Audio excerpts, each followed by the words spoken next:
It's 2026 folks, and Nikon have just released version 2 of the 70-200 2.8 S lens for Z mount. This has a bunch of new innovations to bring it up to cutting edge. It's lighter, it's faster, it's got a new optical design, it's got better stabilization, but forget all of that. The biggest breakthrough here is something that us Nikon photographers have been pleading for years, decades. We finally have an Arca Swiss foot on this guy. Peak 2026 technology has finally made it to Z-mount shooters. In this video, we're going to test this guy out with models and street photography and bokeh, all kinds of tests, compare it against the previous generation S lens and see if it's worth the upgrade. Feel like I'm finding peace and melody. I survive, yeah. Feeling like love's no longer out of reach. I survive, yeah. Even when the sun set deep inside of me. I survive, yeah. I work through the blood, sweat, tears, now I believe. Counterintuitively, long lenses can be great to use in small spaces like shooting portraits at home because they can help you narrow down the frame and exclude clutter from your shot. If you shoot in small spaces, check out my new intimate portraiture course, details below. Got a taste of the strength that I had inside. It became this mountain I had to climb.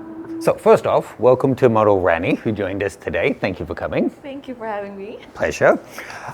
When I got the press release come through on this guy, they always have all of this. It's this much faster, this much lighter, this much difference. But I actually stopped reading it and thought, if it's that much better, I should be able to tell the difference as I'm shooting them. So as we go through tonight, I'm actually planning to just shoot them blind, side by side, both on Z9 bodies, and see if I notice much of a difference in terms of how they handle. Is the weight a big difference? Do I find that one is doing better in terms of focus or sharpness or bokeh or any of that stuff? And then in the next lot of tests, I'll focus in on what they say they've actually improved.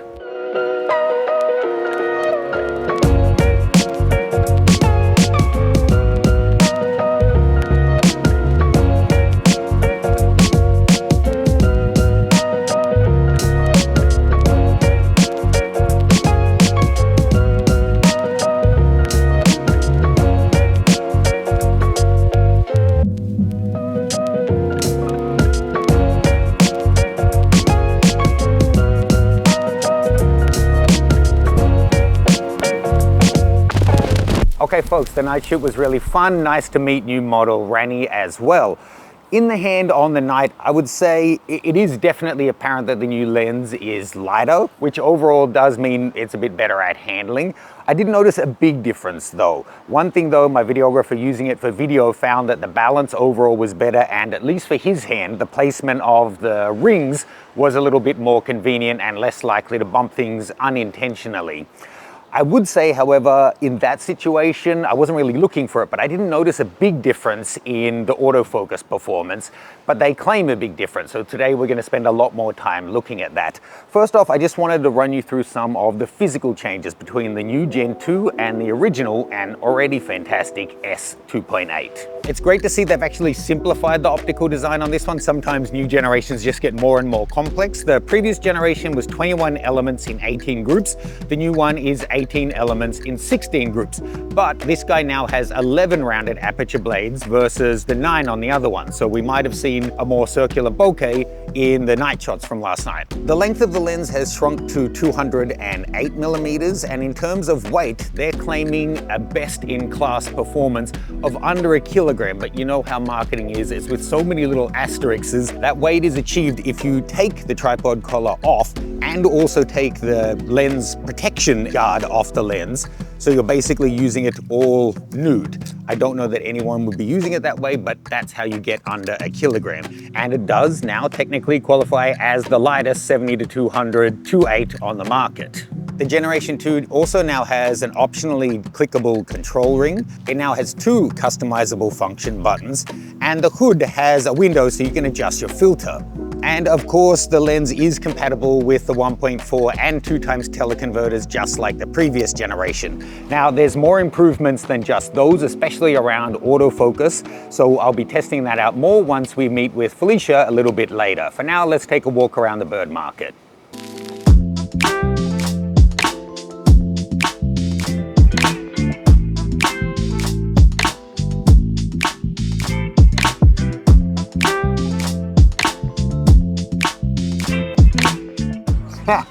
Okay, so look, the TC is really helpful.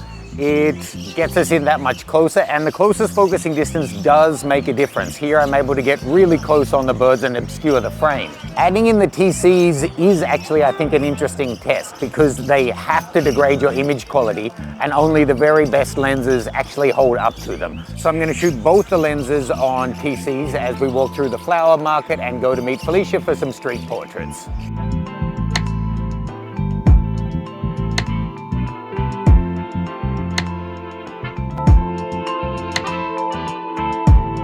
Orchids are a big deal at Chinese New Year. It's a great opportunity to test out the close focus of this guy. They're saying it's 20% closer and again, class leading of any 70 to 200. So let's take the TCs off both the lenses and see how much of the frame we can fill up with this flower face.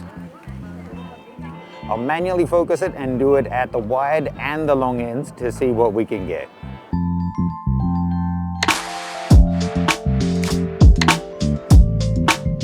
Taking a look at the original lens at 70 and 200 and then at the new one, it's instantly obvious that you get a much bigger reproduction ratio on the Generation 2 lens.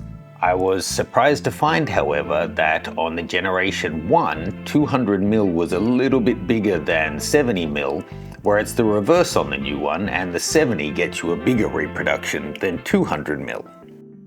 So look, I wasn't too sure about this lens collar. It seems like a marketing gimmick to get the weight down. Of course, the old one, you could remove the foot, but you don't remove the whole collar.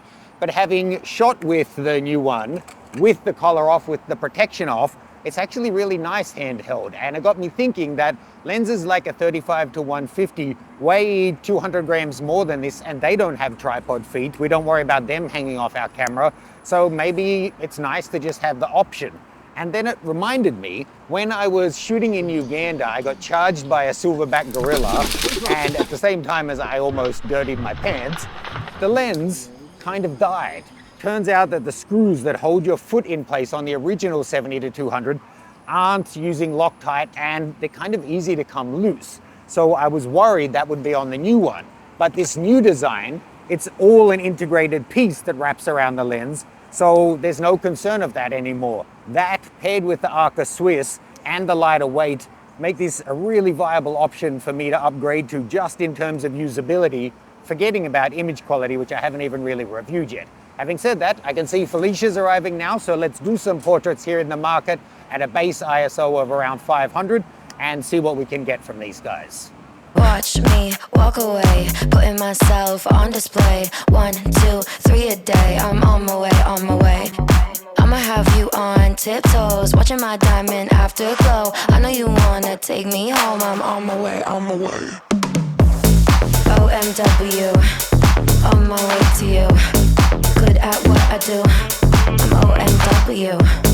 OMW. So look, shooting with these guys at the night market, I didn't notice a big difference in autofocus, but it was super, super dark. Here in daylight, certainly the new one seems faster, but marketing specs seem to be generated under such specific test conditions they don't always translate to the real world. What I can tell you for sure is this guy has the new SSVCM motor, which is the latest generation, so definitely an improvement over the last generation. And it has an ABS encoder, which comes from Nikon's industrial technology. They have it in the 400 and 600 top-end primes, but none of the zoom lenses before this one. And they say that it's 20 times faster and more accurate for gathering position information. I don't exactly know what that means or in what situations that's meant to translate. I certainly don't find that this is 20 times faster. They also say that the overall autofocus, thanks to the SSVCM, should be 3.5 times faster than this one, and that the scan time is down by 45%. Now the scan time does seem improved. I'm not going to test if it's exactly 45%, but just note those things like 3.5 times, that would have been done in some very specific test, like going from this distance to this distance at this aperture in this amount of light, da-da-da-da-da.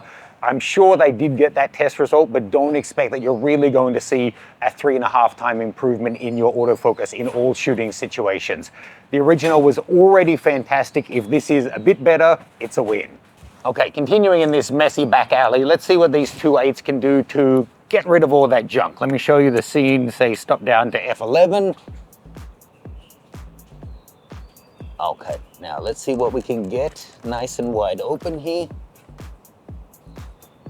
Honestly, both of the lenses clean up the background beautifully. I took this opportunity to also get some test shots at f4 to check out the sharpness. I can't show you the 100% crops unfortunately, but I'll discuss that in the conclusion. If you are a Z shooter, check out my Nikon Expert Setup Guide. It takes you through every camera in the system, every single menu option so that you can set them up for your style of shooting and get the most out of them. They're really computers these days and you need to understand how they operate. You can see that and all my other setup guides in my link tree, which is linked below.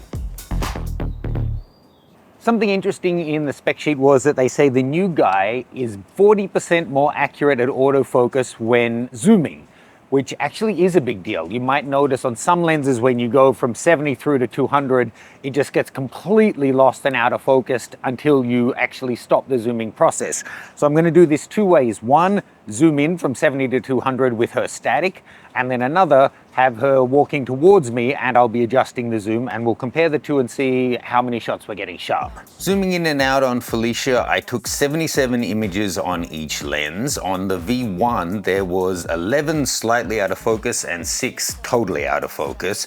On the V2, it was a little better, 9 slightly out of focus and 4 completely out of focus. So an improvement, but not 40%. With her walking towards camera, it's really hard to judge exactly what is in and what isn't. I would say around 10% on each lens was noticeably out of focus. So about 15, 16 out of 154 photos taken in each sequence. No appreciable difference here. So to my surprise, there actually was a noticeable difference between the two in terms of how quickly it could rack focus. I guess I hadn't done that test before, but if you were shooting sports or stuff where you're going from the goalie to the player or someone on the sideline to someone in the middle of the field, that kind of speed and precision does make a difference. And it really could be. Imagine she's Ronaldo and you're trying to get the star player. You do have competing faces and you're really struggling to get the one. It's a stupid scenario, but I think it's a valid test. In this crowd test, the new autofocus motor on the Generation 2 lens is clearly superior. It was much quicker at pulling focus from near or far focus to find her in the crowd. Now, as a portrait photographer, these kind of tests make perfect sense to me, but a 70 to 200 is ideal for shooting sporting events. So we also went out and found some people playing basketball at the local courts. Unfortunately, there was no matches on, but we shot a couple of solo guys playing.